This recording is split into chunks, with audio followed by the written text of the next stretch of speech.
নমস্কার, ভারতীয় আয়ুর্বেদে আপনাদের সকলকে জানাই স্বাগত। আজ আমরা আয়ুর্বেদের গোড়ার কথা সম্পর্কে আলোচনা করব। বন ঔষধি দ্বারা চিকিৎসা করাই হলো আয়ুর্বেদের অপর নাম। এই চিকিৎসাকে 8টি ভাগে ভাগ করা হয়েছে। কি কি? শল্য এবং শালক্য, ভূতবিদ্যা, কায়তন্ত্র, অগত্যন্ত্র, কৌমারতন্ত্র, রসায়নতন্ত্র এবং বাজিকরণ। এবার এই তন্ত্রগুলোকে মাধ্যমে বা এই 8 রকমের চিকিৎসার মাধ্যমে কোন রোগ এবং কি কারণে কিভাবে কি করা হতো সেই সম্পর্কে আলোচনা হবে। শল্য এবং শালক্য এই দুটো চিকিৎসা পদ্ধতি হচ্ছে অস্ত্রোপচার তথা সার্জারি, বা বর্তমান আধুনিক ভাষায় যেটাকে আপনারা অপারেশন বলে থাকেন। এই দুটো প্রক্রিয়ার মাধ্যমে সেটা করা হতো।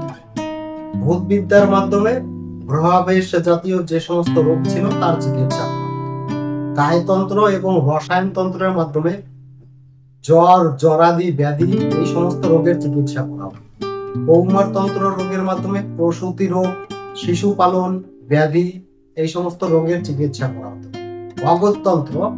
অগত্যন্ত্রের মাধ্যমে কি করা হয়? বিষক্রিয়া, যেমন সাপে কাটা, কুকুরে কামড়ানো, এই সমস্ত যে বিষক্রিয়া রোগগুলো ছিল অগত্যন্ত্রের মাধ্যমে সেই সমস্ত রোগের চিকিৎসা করা। এবং বাজিকরণ তন্ত্র বা বাজিকরণ চিকিৎসা, এই চিকিৎসার মাধ্যমে বীর্যহীনতা, শুক্রতারল্য ইত্যাদি রোগের চিকিৎসা করা। এছাড়াও আয়ুর্বেদে আরো বিভিন্ন প্রকার ভেদে বিভিন্ন ভাবে চিকিৎসা করা হয়, সেগুলো আমরা পরবর্তী ভিডিওতে আলোচনা করব।